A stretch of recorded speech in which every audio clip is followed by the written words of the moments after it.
How's it going, guys? Nintendo Enthusiast here. Today I wanted to follow the trend of this week, which is me being out of town on vacation, but scheduling some random videos to just fill in the gap. I don't want to not put anything out for over a week, because, that could mess up your YouTube algorithm and all that random stuff. I don't really know if it will, but I figured why not just make some random videos. So today I wanted to talk about how about you possibly becoming a YouTuber or trying to get into the industry, and just my advice in general on all of that stuff. So I'm going to attempt to not have any cuts in this video, which is very rare for me because if you don't know, I have a horrible stuttering problem that I do my best to cover up while I'm talking and in post whenever I'm editing. So without further ado, let's jump on in. I'm going to tell you, first I'm going to start off with my story. So I started off, I was just passionate about video games and I never really expected to get a full-blown job in the industry at all. Now, I started to want that as I went further on, but at the beginning, I was just doing it because I loved it, and I started writing, actually.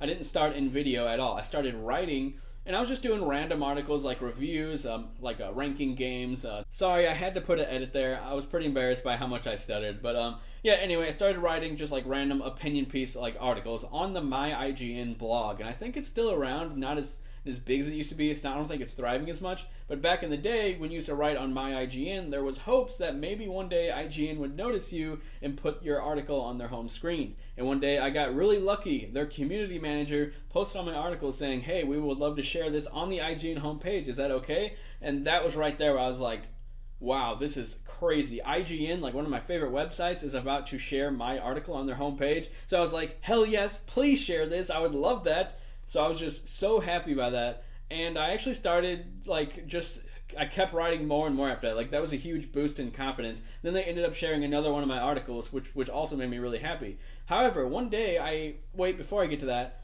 I actually applied for IGN and got an interview. I won't dive into the details because I want to do a separate video, but it went terrible, and that was a huge knockdown in my confidence. And I never thought I would ever get a job in the industry after that because it was just the worst interview you could ever imagine. I didn't tell them that I have a horrible stuttering problem beforehand, and I couldn't even talk half the time. I was just so embarrassed. But anyway, I won't jump into that right now. But the guy who actually commented on my stuff, who worked for IGN as a community manager, he was just kind of like a freelancer. I don't think he really worked there. But I noticed he ran a website called Nintendo Enthusiast. So of course, I was like, oh, I want to go write for this website. So I had written for some really small websites, and by really small, I mean no one's ever heard of them. They probably get 5 hits a month. It was nothing, literally nothing. This was a decent sized Nintendo website, not as big as they are now, obviously, which I'm really happy about that because I'm the one running that site right now, and it's doing really well. And so they were pretty big for for me. So when I applied for them, first I reached out to the guy on Twitter and said, "Hey, I'd love to work for your website that you run." And he said, "Yeah, just DM the company website, which is the Nintendo Enthusiast. Twitter." I DM'd them, and I asked for the job, and they got back to me, and they said, "Yeah, you can start writing features for us. We'll bring you in the WordPress, and you can start doing it." So that's how it all started. I didn't think when I started that Nintendo Enthusiast website at the time that the company would end up blowing up into this huge thing. I'm not sure if you know this. What started as Nintendo Enthusiast became Enthusiast Gaming, which now currently owns some of the biggest websites in the world, like Destructoid, The Escapist. They have the biggest gaming convention in Canada, which is EGLX, which I've been to. It's awesome. I love that event so much. I cannot wait to go this year. And the company's doing great, and so is Nintendo Enthusiast. And I didn't think what started as a freelance position would lead into me being able to do this full time. Now, full time, I'm making video for Nintendo Enthusiast, PlayStation Enthusiast. I'm running both those websites, and I'm writing for them as well. I don't write as much as I used to, but I'm still doing all of that combined. And on the side, I have some side gigs where I'm helping some big YouTubers run their social media, trying to grow their communities and all that stuff. And then on top of that, I'm also helping out DualShockers, another website you might know of. I'm helping them with their video content as well. So between all of those things, I'm actually able to stay at home and do all this full time, and that's what I always wanted. And I think it's possible for people who are just now starting up to actually get there too, because I'm going to be honest, this is still a decently small YouTube channel. It doesn't get that many views. I might not even break 1,000 hits on a new upload, which really makes me sad. But for 27,000 subs, it's kind of sad that I can't break 1,000 views on some of the videos. Typically I do, I think, but I don't know. It's just random. I think there's a lot of people sub to this channel who don't watch the content, which I think hurts me in the end. But anyway, back to what I was saying. I'm just happy I'm able to do all of this at once, and I'm just at home playing video games, writing about video games, making memes about video games for social media channels. I just wanted my life to somehow involve video games. Yes, of course, I would love to only make YouTube videos and just be able to talk to you guys and like create a Patreon, get support, and all that stuff. But that's not really how it is for me. I'm not a super likable person, and I get that. I have weird opinions. I'm not a very people person either. I'm not that great at talking, as you can tell. I'm just trying not to edit this video, but I think I did once already. But yeah, I'm not the best YouTuber, but I hope one day I can get an audience, or maybe I can start making some unique videos. I haven't captured my niche audience yet, but as of right now, things are slowly growing. The subscribers are still good. I'm getting 400 new subs a month or something like that, and over 100K views a month, which isn't that great compared to some of my friends. Like when I see their stats, I feel let down, like I'm a failure. But then when I look at other YouTube channels, like maybe you're having a hard time growing your channel, and it's just really tough. This is my advice for all of that. I'm sorry it took me so long to get here. First off, what I've found is the most important thing about YouTube.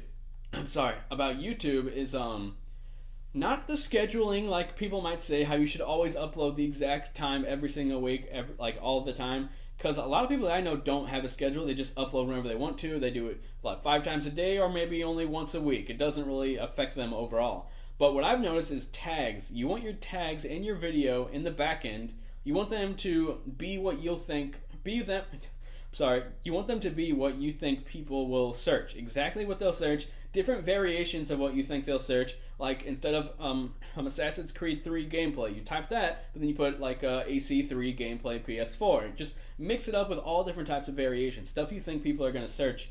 And you might get more views. Like I've helped my friend out with his tags. He got more views on that video. Tags are just so important, and I cannot stress that enough. Now, another thing I found is important is the first paragraph of your YouTube video. You want it to consist of the words, once again, that you think people might search. You don't want your description to not have anything in it. You don't want it to be one sentence long. You want it to be a decent length, not too long, with a couple tags below, like hashtag Nintendo Switch, hashtag Switch, that kind of stuff. But once again, it's not always consistent. Like I've noticed weird stuff that'll happen. Like a video that literally had a very short description will go on to get 60,000 hits, and then a video with the perfect description, hashtags, and all that stuff, it won't do that well. And it's very random. But I found consistently, if you have a decent size paragraph in the description with your keywords in it, and then you have a couple hashtags, and then your tags are all different types of stuff you think people will search, those are the videos that go on to get 100,000 views and stuff like that. So that's my advice for the YouTube backend stuff. Now, when it comes to thumbnails, you definitely want nice-looking thumbnails. Now, I'm not going to say mine are the best because I understand that mine are ugly sometimes. I'm making dumb faces. I'm doing this all the time. I use that one over and over. And it's because, honestly, I've seen it work. And I've seen it at my friends' work, RGT85 and Beat 'em Ups. They're not that big a fan of those thumbnails either. They think they're kind of lame, but I think they're lame as well. But for some reason, when people see a personality, they want to click on that video. So you have something to attach the thumbnail to. It's like, if you see my dumb face on a thumbnail, at least you know you're going to get my dumb face in the video. A lot of people, they'll click on a video that's just of gameplay, and then they click on it, it's someone talking in front of a camera like this, and that's not what they wanted. So at least I'm letting people know, hey, when you click on this video, it's going to be a guy talking at the camera. It's not just going to be gameplay, no commentary, and stuff like that. At least you know you're getting a weird looking dude in the video. That's all I'm saying about that. So I get that the funny faces and the stupid poses are dumb. I'm trying to dumb it down a little bit, but it's just hard, It's kind of fun editing those thumbnails, just because you're like, wow, this looks so dumb, but I kind of like it at the same time. So yeah, the thumbnails are really important if you're trying to be a personality on YouTube. Yes, there's tons of examples of the dumb thumbnails not working, but from what I've seen, there's a lot more examples of them actually working. So just don't be afraid to let your inner personality, enthusiasm, kid self out into the world and make these dumb poses on your thumbnails. It's not really that big a deal, and I don't think anyone thinks less of you if you do it. It's just a thumbnail. It's not like it's the entertainment part of the video. It's just literally what people see before they click on it. You want your videos to sound good and look good, which is also my advice, but also at the same time, I have some more stuff to say about that. But Anyway, the thumbnail stuff, I say attach a personality to your thumbnail. A lot of people will disagree, but that's just what I found. That's what I've seen that works. But there's a lot of people who don't agree, but I'm going to continue to do both. I'm going to usually have me on the thumbnails. Sometimes I like to mix it up, like with my graphics video for the Switch. I just had a big open world section of Warframe in there, and that video did pretty decent. So obviously the attaching the face to the video isn't always that big a deal. But at least people know what they're clicking on. That's what I'm getting at. But anyway, now about the, I'm sorry, I just forgot what I was going to talk about. Oh yeah, the quality of the video. It's not as important as a lot of people think, you know? Like, right now, I'm recording this video in 4K on my brand new camera, and it's not like this video would have done any better if I was using my cell phone or my smartphone and recording. Like, it's gonna do the same no matter what, because a lot of people don't really care about quality. Like, I got over 7,000 subs on the PlayStation Enthusiast channel. I started that channel. I got over 7,000 subs using a crappy webcam. I don't know where it's at. A crappy webcam camera with no mic. Just using the webcam mic. And it sounds terrible. It looks terrible. But if you have stuff that people are interested in, I got those subs because I was making a lot of Vita videos. And a lot of people liked the Vita around that time, so they were subscribing. They didn't care what the quality was as long as the entertainment was there. And, you know, I was happy. I was able to get 7,000 subs with a crappy webcam and no microphone. I'm using like an $8 lapel mic. It might have been even cheaper than that, actually. And it's just plugged into my phone. I'm just recording the mic that's plugged into my phone. And I used to only use my phone just like a few months ago. Like, I think about a month or two ago, I was only using my phone to record because that's all I had. I didn't have this $500 camera that I got with my tax return. Like, that's the only reason why I was able to get it. And I'm not, and what I'm getting to with all this is don't let the quality of your videos, don't let your equipment and all of that stop you from making content. My main advice out of all of this is start right now. You want to start now. It doesn't matter what your video quality is, doesn't matter what your audio is, doesn't matter if you suck, if you're bad at talking. If you just start now, you'll slowly get better. I used to be terrible. I might post my first video at the end of this, or just like, I don't know, one of my first videos, and it was terrible. Like, it's just bad. You're worse at talking. You don't really know how to like present yourself or anything like that. You don't really seem like yourself in your first beginning YouTube videos because you don't really know how to talk to a camera. I always used to feel so awkward talking to no one, but now I get that I'm talking to real people. They're just not in front of me yet, but they will be in the next, day or two. So just start now. Start writing now. If you want to be a writer, start making videos, start podcasting. If you don't have any friends to do it with, just do it alone. I used to have a bunch of people on my channel all the time, and then, they get busy, and I just stop asking, and I start doing it all by myself because I want to keep going. I'm not going to let anything stop me. If it's the bad quality, if it's not having people to do content with, I'm going to release videos every single week, usually every other day. I never let 2 days go without me uploading. And I don't know, it's just something I'm very passionate about, something I'm really hoping to get better at and to grow with. I've already, this YouTubing stuff has already led me to some great things. After I get home from Florida, I'm flying out again to Wisconsin to host a panel because they saw the YouTube channel and that I was an entertainer and they want me to host a panel at their event, which was really awesome. And I'm pretty scared, but I at least hosted a panel at my company's event, EGLX, so I'm at least used to it a little bit, but it's just really awesome, and it's something I never thought I would get to do because I stutter terribly.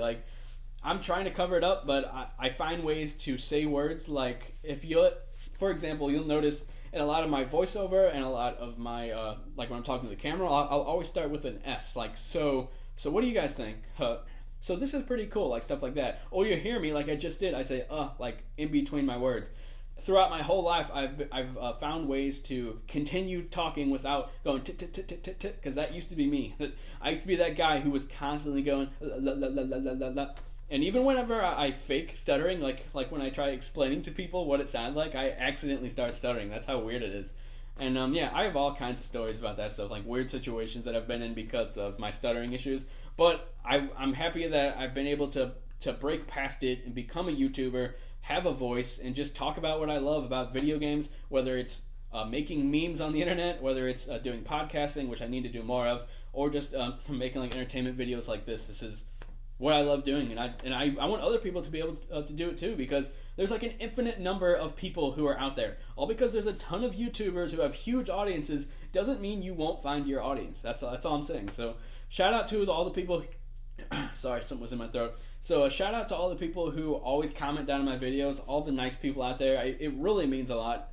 And that's all I really want to talk about today. Start now. Don't wait any longer. Start now. Even if you're terrible, even if your writing sucks, you're going to get better. You're going to get better at editing videos, at recording stuff, at talking to the camera. You're going to get better. And I'm hopefully going to keep getting better, because I have a long way to go. I'm nowhere near a professional, and I honestly don't even know if I should be giving advice, because my channel is still really small. But I run 3 channels, 4 actually, and they're all decent size. Like, they're like, I don't know, 10,000, or I guess if you can include PSC, I got 8,000 or more subs on all my channels. So it's not big, but it's not the tiniest. Like, a lot of people have a hard time just breaking past 100, but it's possible. You have an audience, you just haven't found it yet. Do not let any stuff get you down. If you make a video, it gets 8 views. Don't let it get you down. We've all been there, and you'll hopefully get better. I can't promise anything, but a lot of people get better and they find an audience. So that's all I got to say today, guys. I'm out of town right now. I'll be back on next week sometime. So I'll talk to you guys whenever I get back, and I'll see you later.